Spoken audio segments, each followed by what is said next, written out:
Если вы постоянно простужаетесь, чувствуете усталость или имеете какие-либо другие проблемы, связанные с низким иммунитетом, то пришло время укрепить вашу иммунную систему. Почему бы не использовать мальву? Мальва содержит свойства, которые стимулируют иммунную систему и предотвращают бактериальные инфекции. Согласно исследованию Министерства здравоохранения Бразилии, противовоспалительное и отхаркивающее действие мальвы помогает при лечении респираторных заболеваний, облегчении заложенности грудной клетки, успокоении горла, облегчении кашля и симптомов бронхита, фарингита и ларингита.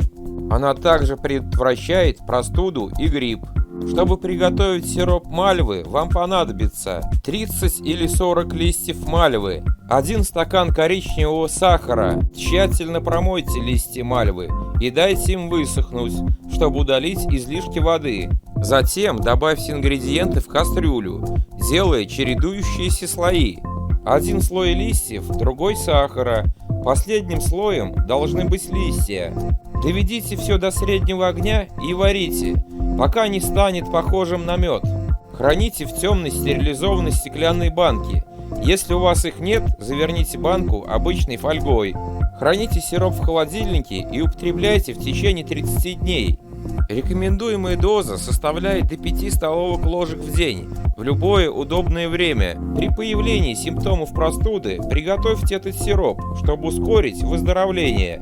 А вы знали этот рецепт? Попробуйте и расскажите, как все прошло.